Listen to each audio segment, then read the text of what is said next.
I'd like to tell you about the strangest secret in the world. Some years ago, the late Nobel Prize-winning Dr. Albert Schweitzer was being interviewed in London, and a reporter asked him, "Doctor, what's wrong with men today?" And the great doctor was silent a moment, and then he said, "Men simply don't think." It's about this that I want to talk with you.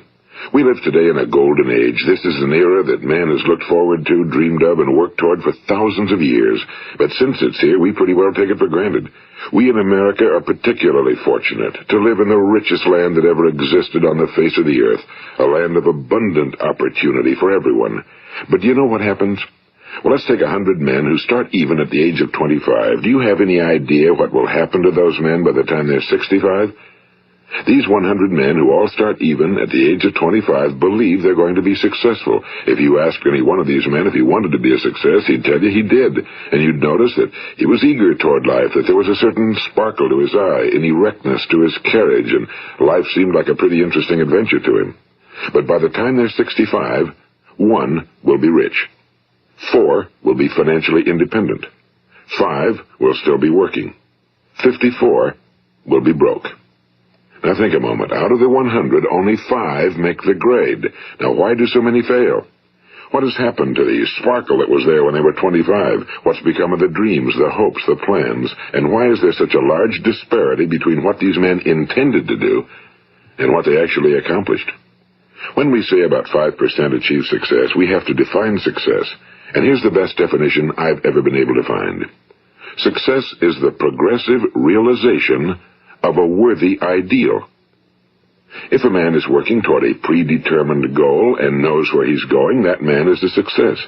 If he's not doing that, he's a failure. Success is the progressive realization of a worthy ideal. Rollo May, the distinguished psychiatrist, wrote a wonderful book called Man's Search for Himself. And in this book he says, the opposite of courage in our society is not cowardice. It is conformity. And there you have the trouble today. It's conformity, people acting like everyone else without knowing why, without knowing where they're going. Now think of it. In America right now, there are over 18 million people 65 years of age and older. And most of them are broke. They're dependent on someone else for life's necessities. Now, we learn to read by the time we're 7. We learn to make a living by the time we're 25. Usually by that time, we're not only making a living, we're supporting a family. And yet, by the time we're 65, we haven't learned how to become financially independent in the richest land that has ever been known. Why? We conform. And the trouble is that we're acting like the wrong percentage group, the 95 who don't succeed. Now, why do these people conform? Well, they really don't know. These people believe that their lives are shaped by circumstances, by things that happen to them, by exterior forces. They're outer-directed people. A survey was made one time that covered a lot of men, working men, and these men were asked, "Why do you work?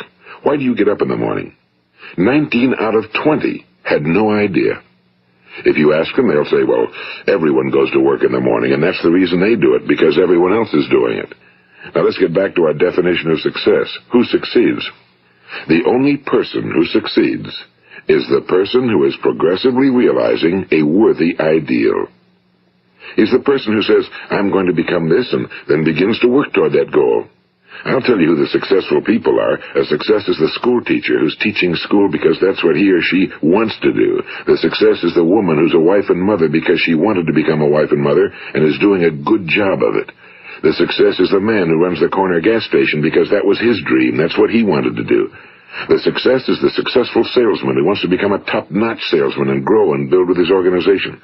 A success is anyone who is doing deliberately a predetermined job because that's what he decided to do deliberately. But only 1 out of 20 does that. That's why today there isn't really any competition unless we make it for ourselves. Instead of competing, all we have to do is create. You know, for 20 years, I looked for the key which would determine what would happen to a human being. Was there a key I wanted to know which would make the future a promise that we could foretell to a large extent? Was there a key that would guarantee a person's becoming successful if he only knew about it and knew how to use it? Well, there is such a key, and I've found it. Have you ever wondered why so many men work so hard and honestly without ever achieving anything in particular, and others don't seem to work hard and yet seem to get everything? They seem to have the magic touch. You've heard them say that about someone. Everything he touches turns to gold. And have you ever noticed that a man who becomes successful tends to continue to become successful? And on the other hand, have you noticed how a man who's a failure tends to continue to fail? Well, it's because of goals. Some of us have goals, some don't. People with goals succeed because they know where they're going. It's that simple. Think of a ship leaving a harbor, and think of it with the complete voyage mapped out and planned. The captain and crew know exactly where it's going and how long it'll take. It has a definite goal. Now, 9,999 times out of 10,000, it will get to where it started out to get. Now let's take another ship, just like the first, only let's not put a crew on it or a captain at the helm. Let's give it no aiming point, no goal, no destination. We just start the engines and let it go. I think you'll agree with me that if it gets out of the harbor at all, it will either sink or wind up on some deserted beach, a derelict. It can't go anyplace because it has no destination and no guidance, and it's the same with a human being. Take the salesman, for example. There's no other person in the world today with the future of a good salesman. Selling is the world's highest paid profession, if we're good at it and if we know where we're going. Every company needs top-notch salesmen, and they reward those men. The sky's the limit for them. But how many can you find? Someone once said the human race is fixed, not to prevent the strong from winning, but to prevent the weak from losing. The American economy today can be likened to a convoy in time of war. The entire economy is slowed down to protect its weakest link, just as the convoy had to go at the speed that would permit its slowest vessel to remain in formation. That's why it's so easy to make a living today. It takes no particular brains or talent to make a living and support a family today. So we have a plateau of so-called security, if that's what a person's looking for. But we do have to decide how high above this plateau we want to aim. Now let's get back to the strangest secret in the world, the story that I wanted to tell you today. Why do men with goals succeed in life and men without them fail? Well, let me tell you something which, if you really understand it, will alter your life immediately. If you understand completely what I'm going to tell you from this moment on, your life will never be the same again. You will suddenly find that good luck just seems to be attracted to you. The things you want just seem to fall in line, and from now on you won't have the problems, the worries, the gnawing lump of anxiety that perhaps you've experienced before. Doubt, fear, well, they'll be things of the past. Here's the key to success and the key to failure. We become what we think about. Now let me say that again. We become what we think about. Throughout all history, the great wise men and teachers, philosophers and prophets have disagreed with one another on many different things. It's only on this one point that they are in complete and unanimous agreement. Listen to what Marcus Aurelius, the great Roman emperor, said. A man's life is what his thoughts make of it. Disraeli said this, everything comes if a man will only wait. I've brought myself by long meditation to the conviction that a human being with a settled purpose must accomplish it, and that nothing can resist a will that will stake even existence for its fulfillment. Ralph Waldo Emerson said this, a man is what he thinks about all day long. William James said, the greatest discovery of my generation is that human beings can alter their lives by altering their attitudes of mind. And he also said, we need only in cold blood act as if the thing in question were real, and it will become infallibly real by growing into such a connection with our life that it will become real. It will become so knit with habit and emotion that our interest in it will be those which characterize belief. And he also said, if you only care enough for a result, you will almost certainly attain it. If you wish to be rich, you will be rich. If you wish to be learned, you will be learned. If you wish to be good, you will be good. Only you must then really wish these things and wish them exclusively, and not wish at the same time 100 other incompatible things just as strongly. In the Bible you read in Mark 9:23, if thou canst believe, all things are possible to him that believeth. My old friend Dr. Norman Vincent Peale put it this way, this is one of the greatest laws in the universe. Fervently do I wish I had discovered it as a very young man. It dawned upon me much later in life, and I found it to be one of the greatest, if not my greatest discovery outside of my relationship to God. The great law, briefly and simply stated, is that if you think in negative terms, you will get negative results. If you think in positive terms, you will achieve positive results. That is the simple fact, he went on to say, which is at the basis of an astonishing law of prosperity and success. In 3 words, believe and succeed.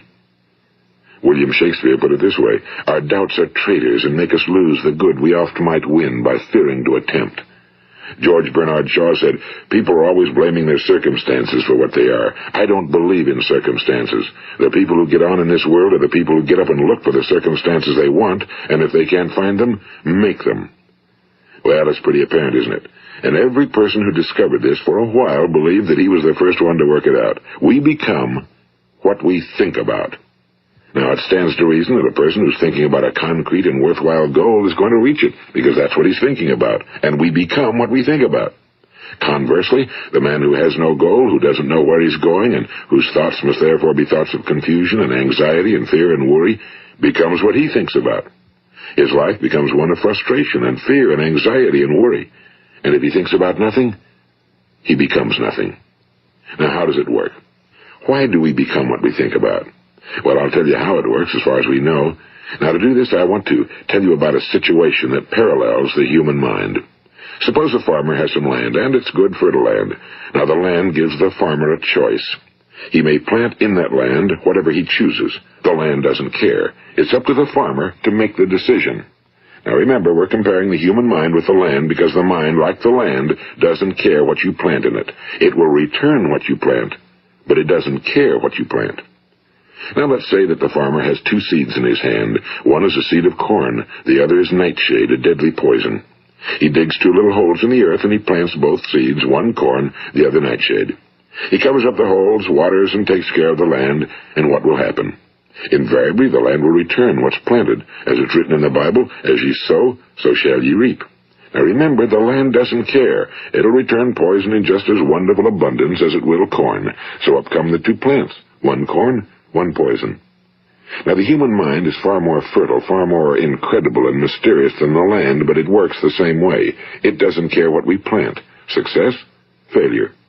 A concrete, worthwhile goal, or confusion.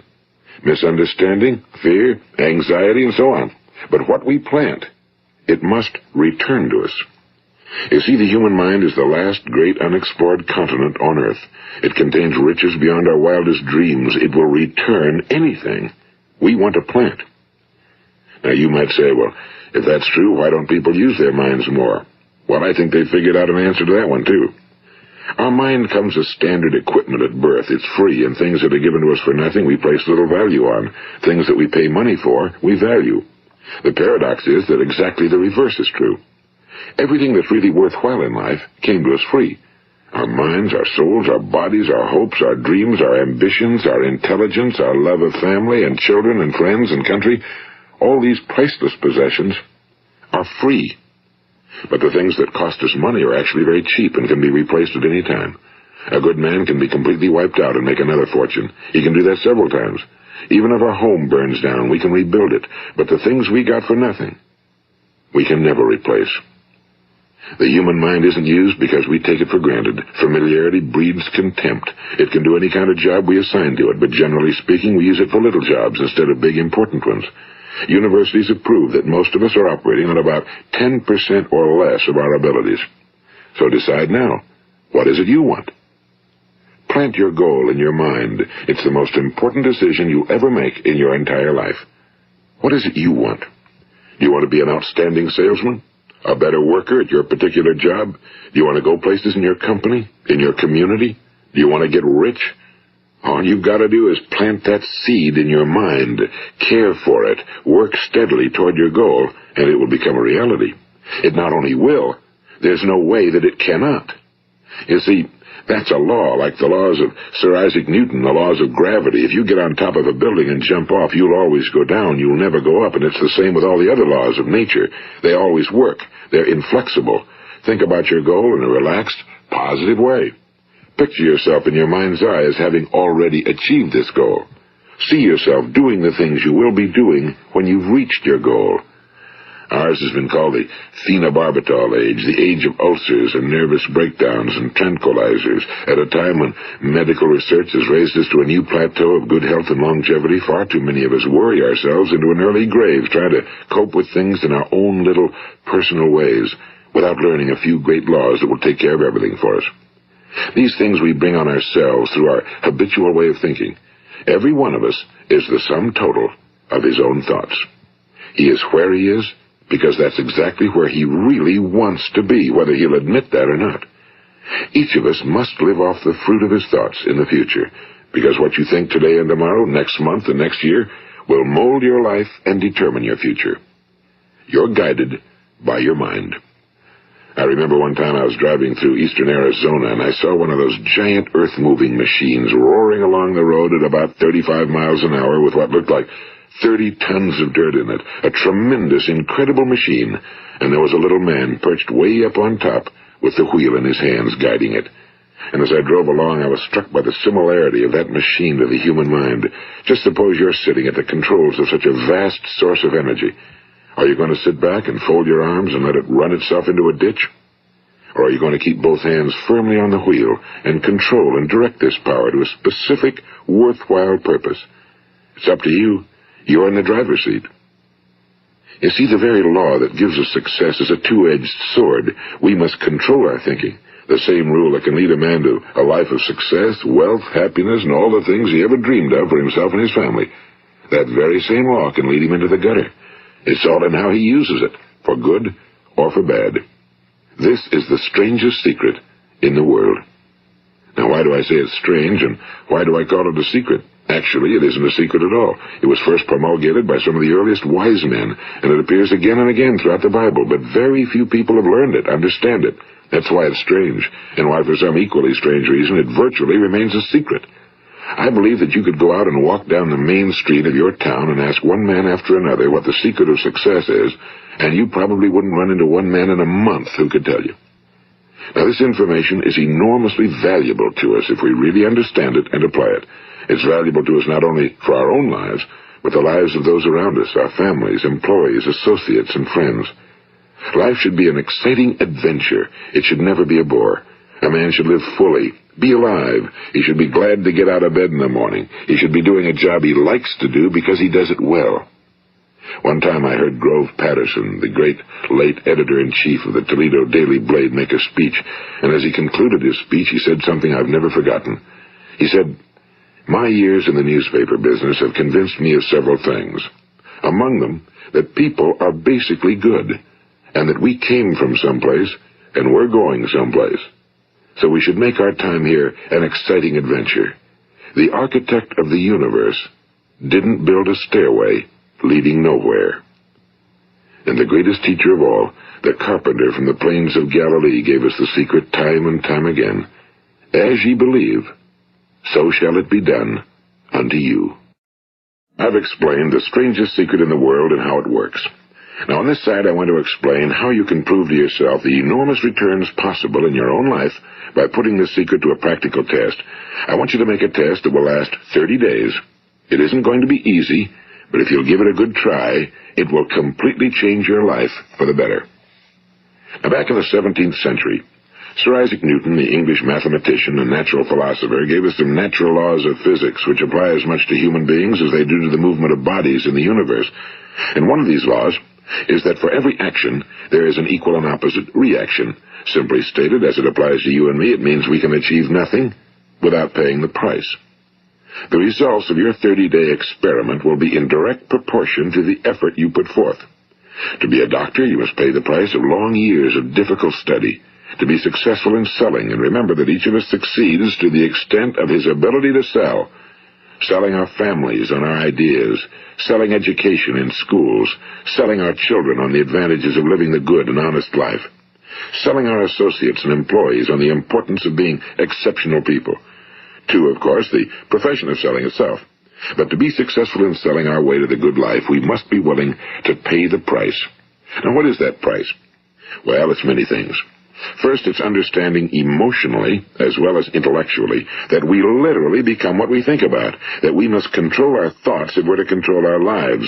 It's understanding fully that as ye sow, so shall ye reap. Second, it's cutting away all fetters from the mind and permitting it to soar as it was divinely designed to do. It's the realization that your limitations are self-imposed and that the opportunities for you today are enormous beyond belief. It's rising above narrow-minded pettiness and prejudice. And third, it's using all your courage to force yourself to think positively on your own problem, to set a definite and clearly defined goal for yourself, to let your marvelous mind think about your goal from all possible angles, to let your imagination speculate freely upon many different possible solutions, to refuse to believe that there are any circumstances sufficiently strong to defeat you in the accomplishment of your purpose, to act promptly and decisively when your course is clear, and to keep constantly aware of the fact that you are, at this moment, standing in the middle of your own acres of diamonds, as Russell Conwell used to point out. And fourth, save at least 10% of every dollar you earn. It's also remembering that no matter what your present job, it has enormous possibilities, if you're willing to pay the price. Now let's just go over the important points in the price each of us must pay to achieve the wonderful life that can be ours. It is, of course, worth any price. 1. You will become what you think about. 2. Remember the word imagination and let your mind begin to soar. 3. Courage. Concentrate on your goal every day. 4. Save 10% of what you earn. And 5. Action. Ideas are worthless unless we act on them. Now, I'll try to outline the 30-day test I want you to make. Keep in mind that you have nothing to lose by making this test and everything you could possibly want to gain. There are 2 things that may be said of everyone. Each of us wants something, and each of us is afraid of something. I want you to write on a card what it is you want more than anything else. It may be more money. Perhaps you'd like to double your income or make a specific amount of money. It may be a beautiful home. It may be success at your job. It may be a particular position in life. It could be a more harmonious family. Each of us wants something. Now write down on your card specifically what it is you want. Make sure it's a single goal and clearly defined. You needn't show it to anyone, but carry it with you so that you can look at it several times a day. Think about it in a cheerful, relaxed, positive way each morning when you get up, and immediately you have something to work for, something to get out of bed for, something to live for. Look at it every chance you get during the day and just before going to bed at night. And as you look at it, remember that you must become what you think about, and since you're thinking about your goal, you realize that soon it will be yours. In fact, it's yours really the moment you write it down and begin to think about it. Look at the abundance all around you as you go about your daily business. You have as much right to this abundance as any other living creature. It's yours for the asking.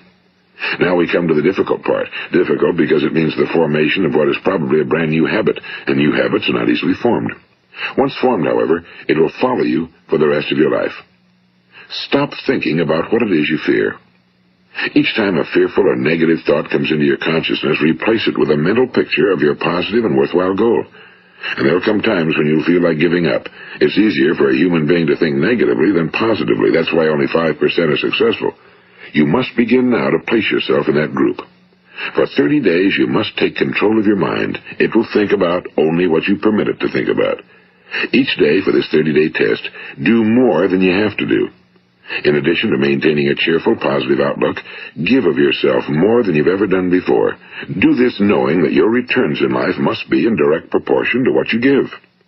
The moment you decide on a goal to work toward, you're immediately a successful person. You are then in that rare and successful category of people who know where they're going. Out of every 100 people, you belong to the top 5. Don't concern yourself too much with how you're going to achieve your goal. Leave that completely to a power greater than yourself. All you have to do is know where you're going. The answers will come to you of their own accord and at the right time. Remember these words from the Sermon on the Mount, and remember them well. Keep them constantly before you this month of your test. Ask, and it shall be given you. Seek, and ye shall find. Knock, and it shall be opened unto you. For every one that asketh receiveth, and he that seeketh findeth, and to him that knocketh it shall be opened. It's as marvelous and as simple as that. In fact, it's so simple that in our seemingly complicated world, it's difficult for an adult to understand that all he needs is a purpose and faith. For 30 days, Do your very best. If you're a salesman, go at it as you've never done before, not in a hectic fashion, but with the calm, cheerful assurance that time well spent will give you the abundance in return you deserve and want. If you're a homemaker, devote your 30-day test to completely giving of yourself without thinking about receiving anything in return, and you'll be amazed at the difference it makes in your life. No matter what your job, do it as you've never done it before for 30 days. And if you've kept your goal before you every day, you'll wonder and marvel at this new life you've found. Dorothea Brand, the outstanding editor and writer, discovered it for herself and tells about it in her fine book, Wake Up and Live. Her entire philosophy is reduced to the words, act as though it were impossible to fail. She made her own test with sincerity and faith, and her entire life was changed to one of overwhelming success. Now, you make your test for 30 full days. Don't start your test until you've made up your mind to stick with it. You see, by being persistent, you're demonstrating faith. Persistence is simply another word for faith. If you didn't have faith, you'd never persist. If you should fail during your first 30 days, by that I mean suddenly find yourself overwhelmed by negative thoughts, you've got to start over again from that point and go 30 more days. Gradually, your new habit will form until you find yourself one of that wonderful minority to whom virtually nothing is impossible. And don't forget the card. It's vitally important as you begin this new way of living. On one side of the card, write your goal, whatever it may be. On the other side, write the words we've quoted from the Sermon on the Mount. Ask, and it shall be given you. Seek, and ye shall find. Knock, and it shall be opened unto you. Nothing great was ever accomplished without inspiration. See that during these crucial first 30 days, your own inspiration is kept at a peak. And above all, don't worry. Worry brings fear, and fear is crippling.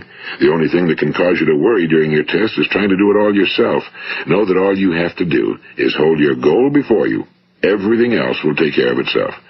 Remember also to keep calm and cheerful. Don't let petty things annoy you and get you off course. Now, since making this test is difficult, some will say, why should I bother? Well, look at the alternative. No one wants to be a failure. No one really wants to be a mediocre individual. No one wants a life constantly filled with worry and fear and frustration. Therefore, remember that you must reap that which you sow. If you sow negative thoughts, your life will be filled with negative things. If you sow positive thoughts, your life will be cheerful, successful, and positive. Now, gradually, you will have a tendency to forget what you've heard on this recording. Play it often. Keep reminding yourself of what you must do to form this new habit. Gather your whole family around at regular intervals and listen to what's been said here. You know, most men will tell you that they want to make money without understanding the law. The only people who make money work in a mint. The rest of us must earn money. This is what causes those who keep looking for something for nothing or a free ride to fail in life. The only way to earn money is by providing people with services or products which are needed and useful. We exchange our time and our product or service for the other man's money. Therefore, the law is that our financial return will be in direct proportion to our service. Now, success is not the result of making money. Making money is the result of success, and success is in direct proportion to our service. Most people have this law backwards. They believe that you're successful if you earn a lot of money. The truth is that you can only earn money after you're successful. It's like the story of the man who sat in front of the stove and said to it, give me heat, and then I'll add the wood. How many men and women do you know, or do you suppose there are today, who take the same attitude toward life? There are millions. We've got to put the fuel in before we can expect heat. Likewise, we've got to be of service first before we can expect money. Don't concern yourself with the money. Be of service, build, work, dream, create. Do this, and you'll find there's no limit to the prosperity and abundance that will come to you. Prosperity, you know, is founded upon a law of mutual exchange. Any person who contributes to prosperity must prosper in turn himself. Sometimes the return will not come from those you serve, but it must come to you from someplace, because that's the law. For every action, there is an equal and opposite reaction. As you go daily through your 30-day test period, remember that your success will always be measured by the quality and quantity of service you render, and money is a yardstick for measuring this service. No man can get rich himself unless he enriches others. Now, there are no exceptions to a law. You can drive down any street in America and from your car estimate the service that's being rendered by the people living on that street. Had you ever thought of this yardstick before? It's interesting. Some, like ministers and priests and other devoted people, measure their returns in the realm of the spiritual, but again, their returns are equal to their service. Once this law is fully understood, any thinking person can tell his own fortune. If he wants more, he must be of more service to those from whom he receives his return. If he wants less, he has only to reduce his service. This is the price you must pay for what you want. If you believe you can enrich yourself by deluding others, you can end only by deluding yourself. It may take some time, but just as surely as you breathe, you'll get back what you put out. Don't ever make the mistake of thinking you can avert this. It's impossible. The prisons and the streets where the lonely walk are filled with people who tried to make new laws just for themselves. We may avoid the laws of man for a while, but there are greater laws that cannot be broken. An outstanding medical doctor recently pointed out 6 steps that will help you realize success. 1. Set yourself a definite goal. 2. Quit running yourself down. 3. Stop thinking of all the reasons why you cannot be successful and instead think of all the reasons why you can. 4. Trace your attitudes back through your childhood and try to discover where you first got the idea you couldn't be successful, if that's the way you've been thinking. 5. Change the image you have of yourself by writing out a description of the person you would like to be. And 6. Act the part of the successful person you have decided to become. The doctor who wrote those words is a noted West Coast psychiatrist, Dr. David Harold Fink. Do what the experts since the dawn of recorded history have told you you must do. Pay the price by becoming the person you want to become. It's not nearly as difficult as living unsuccessfully. Make your 30-day test, then repeat it again, and each time it will become more a part of you until you'll wonder how you could ever have lived any other way. Live this new way and the floodgates of abundance will open and pour over you more riches than you may have dreamed existed. Money? Yes, lots of it. But what's more important, you'll have peace. You'll be in that wonderful minority who lead calm, cheerful, successful lives. Start today. You have nothing to lose, but you have a whole life to win. This is Earl Nightingale, and thank you.